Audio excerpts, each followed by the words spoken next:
ಬಿಬಿಎಂಪಿಯ ನಿರ್ಲಕ್ಷ್ಯಕ್ಕೆ ಜನ ಶಾಪ ಹಾಕ್ತಾ ಇದ್ದಾರೆ. ಪ್ರಮುಖವಾಗಿ ಸ್ಯಾಂಕಿ ಟ್ಯಾಂಕ್ ಭಾಗದಲ್ಲಿ ಓಡಾಡುವಂತಹ ಜನ ಪ್ರತಿದಿನ ಆದ್ರೆ ಸಾಕು ಈ ಸಮಸ್ಯೆ ಬಗ್ಗೆ ಮತ್ತೆ ಮತ್ತೆ ಬಿಬಿಎಂಪಿ ಗಮನಕ್ಕೆ ತರೋ ಪ್ರಯತ್ನ ಮಾಡ್ತಾ ಇದ್ದಾರೆ. ಆದ್ರೂ ತಲೆ ಕೆಡಿಸ್ಕೊಳ್ತಾ ಇಲ್ಲ ಬಿಬಿಎಂಪಿ. ಗಾಳಿ ಮಳೆಗೆ ಬೃಹತ್ ಮರದ ಕೊಂಬೆಗಳು ಈಗಾಗಲೇ ಉರುಳೋ ಸ್ಟೇಜ್ನಲ್ಲಿ ಇದೆ. ಮುರಿದು ಬಿದ್ದಿದೆ. ಅದು ಮುರಿದು ಕೊಂಬೆಗಳು ಮರದಲ್ಲೇ ನೇತಾಡ್ತಾ ಇದೆ. ಆದ್ರೂ ಕೂಡ ಅದನ್ನ ತೆರವು ಮಾಡೋ ಕೆಲಸವನ್ನ, ಅಪಾಯಕಾರಿ ಕೊಂಬೆಗಳನ್ನ ತೆರವು ಮಾಡೋ ಕೆಲಸವನ್ನ ಬಿಬಿಎಂಪಿ ಮಾಡ್ತಾ ಇಲ್ಲ. ಪಕ್ಕದಲ್ಲಿ ಒಂದು ಸ್ವಿಮ್ಮಿಂಗ್ ಪೂಲ್ ಇದೆ, ಕೆರೆ ಇದೆ, ಪ್ರತಿನಿತ್ಯ ಮಕ್ಕಳು ಓಡಾಡ್ತಾರೆ, ವಯೋವೃದ್ಧರು ಓಡಾಡ್ತಾರೆ. ಇಲ್ಲಿ ತನಕ ಬಿಬಿಎಂಪಿ ಇದು ತುರ್ತಾಗಿ ನಾವು ಬಗೆಹರಿಸಬೇಕಾದ ಪ್ರಾಬ್ಲಮ್ ಅಂತ ಅವ್ರಿಗೆ ಅನಿಸಿಲ್ಲ. ಯಾಕಂದ್ರೆ ಅವ್ರ ಮೆದುಳು ಬಹಳಷ್ಟು ಸಮಯ ವರ್ಕ್ ಆಗಲ್ಲ. ನೋಡ್ತಾ ಇದ್ದೀರಾ, ನಾವು ವಿಜುವಲ್ಸ್ ಸಮೇತ ನಿಮಗೆ ಎಕ್ಸ್ಪ್ಲೈನ್ ಮಾಡ್ತಾ ಇದ್ದೀವಿ. ಮರದಲ್ಲಿ ಕೊಂಬೆ ಕಟ್ಟಾಗಿ ಹಾಗೆ ನೇತಾಡ್ತಾ ಇದೆ. ಸ್ಟಿಲ್ ಅದನ್ನ ತೆರವು ಮಾಡುವಂತಹ ಗೋಜಿಗೂ ಕೂಡ ಅಧಿಕಾರಿಗಳು ಹೋಗ್ತಾ ಇಲ್ಲ. ಕಾರಣ ಅವ್ರ ಮೆದುಳು ವರ್ಕ್ ಆಗಲ್ವಲ್ಲ.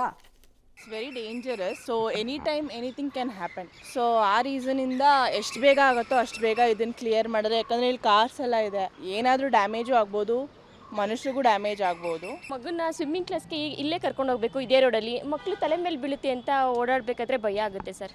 ಏರಿಯಾ ಅವರು ಯಾರು ರೆಸ್ಪಾನ್ಸಿಬಿಲಿಟಿ ಇದೆಯೋ ಅವ್ರ ರೆಸ್ಪಾನ್ಸಿಬಿಲಿಟಿ ತಗೋಬೇಕು. ಅವ್ರವ್ರ ಕೆಲಸ ಅವ್ರು ಮಾಡಿದ್ರೆ ಅಷ್ಟೇ ಸಾಕು. ಡೀಟೇಲ್ಸ್ ಕೊಡ್ತಾರೆ. ನೇರ ಸಂಪರ್ಕದಲ್ಲಿ ಜಾಯಿನ್ ಆಗ್ತಾ ಇದ್ದಾರೆ ಮಾರುತಿ. ಬಿಬಿಎಂಪಿ ಅಧಿಕಾರಿಗಳಿಗೆ ಹಾಗೂ ಪಾರ್ಕ್ ನಿರ್ವಹಣೆ ಮಾಡ್ತಾ ಇರೋರಿಗೆ ಮೆದುಳು ಅನ್ನೋದು ಏನಾದರೂ ಒಂದು ತಮ್ಮ ತಲೆಯಲ್ಲಿ ಇದೆ ಅನ್ನೋದು ಮರ್ತು ಹೋಗಿದ್ಯಾ ಹೇಗೆ ಅಂತ? ಮುಖ್ಯಮಂತ್ರಿಗಳು ನೋಡಿದ್ರೆ ಒಣಗಿರೋ ಮರ, ಅಪಾಯಕಾರಿ ಕೊಂಬೆಗಳನ್ನು ತೆಗಿರಿ ಅಂತ ಪ್ರತಿದಿನ ಹೇಳ್ತಾ ಇದ್ದಾರೆ.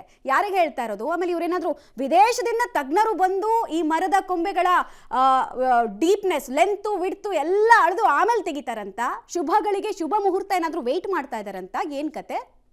ಖಂಡಿತ ಮಮತಾ, ಈಗ ಅದೇ ಪ್ರಶ್ನೆ ಕಾಡ್ತಿರೋದು. ಯಾಕಂದರೆ ಈಗಾಗಲೇ ಮಳೆ ಬಂದ ಕಾರಣಕ್ಕೆ ಬೆಂಗಳೂರಿನ ಅನೇಕ ಕಡೆ ಮರಗಳು, ಒಣಗಿದ ಮರಗಳ ಕೊಂಬೆಗಳು ಸಮೇತ ಬಿದ್ದಿರುವಂಥ ಘಟನೆಗಳಾಗಿವೆ. ಸಂಪೂರ್ಣವಾಗಿ ನೆಲಕ್ಕೆ ಬಿದ್ದಿರುವಂಥ ಮರಗಳನ್ನು ತೆರವು ಮಾಡೋದು ದೊಡ್ಡ ವಿಚಾರ ಆಯಿತು ಅಂದರೆ, ಇನ್ನೊಂದು ಮರದಲ್ಲೇ ನೇತಾಡ್ತಿರುವಂಥ ಕೊಂಬೆಗಳು ದೊಡ್ಡ ಅನಾಹುತಕ್ಕೆ ಸಾಕ್ಷಿ ಆಗ್ತಿರುವಂಥದ್ದು. ಯಾಕಂದರೆ ಸ್ಯಾಂಕಿ ಕೆರೆ ಹತ್ರ ಕಾಣಿಸಿದಂತಹ ಮರದ ಕೊಂಬೆಗಳು ಯಾವಾಗ ಬೇಕಾದರೂ ಬೀಳುವಂಥ ಪರಿಸ್ಥಿತಿಲಿದೆ. ಆದರೆ ಬಿಬಿಎಂಪಿ ಮಾತ್ರ ಇನ್ನೂ ನಿದ್ದೆಲೇ ಇದೆ. ಬಿಬಿಎಂಪಿ ಒಂದು ನೋಟಿಫಿಕೇಶನ್ ಬಿಡ್ತಾರೆ, ಎಲ್ಲೆಲ್ಲಿ ನಿಮ್ಮ ಏರಿಯಾದಲ್ಲಿ ಒಣಗಿದ ಮರಗಳಿವೆ ಅದನ್ನು ನಮಗೆ ಫೋಟೋ ಹೊಡೆದು ಕಳಿಸಿ, ನಾವು ಅದನ್ನು ತೆರವು ಮಾಡ್ತೀವಿ ಅಂತ ಒಂದು ವಾಟ್ಸಪ್ ನಂಬರ್ ಕೂಡ ಕೊಡ್ತಿದ್ದಾರೆ.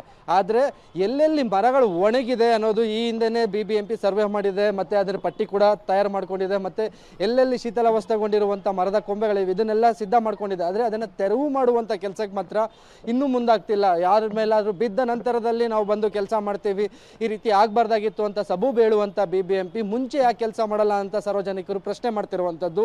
ಇದನ್ನು ಸಹ ಈಗ ಮುಖ್ಯಮಂತ್ರಿಗಳು ಕೂಡ ಆದೇಶ ಮಾಡಿದ್ದಾರೆ. ಮುಖ್ಯಮಂತ್ರಿಗಳು ಎಲ್ಲೆಲ್ಲಿ ಒಣಗಿದ ಮರ ಇದೆ ಅದನ್ನು ತೆರವು ಮಾಡಿ ಅಂತ ಹೇಳಿದ್ದಾರೆ. ಆದರೂ ಸಹ ಬಿಬಿಎಂಪಿ ಇನ್ನೂ ಕಣ್ಮುಚ್ಕೊಂಡೇ ಕೂತಿದೆ, ನಿದ್ದೆನೇ ಮಾಡ್ತಿದೆ ಅಂತ ಹೇಳ್ಬೋದು. ಅನಾಹುತ ಆದಮೇಲೆ ನೋಡ್ಕೊಳ್ಳೋಣ, ಬಿದ್ದು ಜನಕ್ಕೆ ಸಮಸ್ಯೆ ಆದಮೇಲೆ ನೋಡ್ಕೊಳ್ಳೋಣ ಅನ್ನೋಂತಹ ನಿರ್ಲಕ್ಷ್ಯದ ಮನೋಭಾವದಲ್ಲಿ ಇನ್ನೂ ಕೂತಿದ್ದಾರೆ ಅಂತಲೇ ಅನ್ನಿಸ್ತಿರುವಂಥದ್ದು ಮಮತಾ.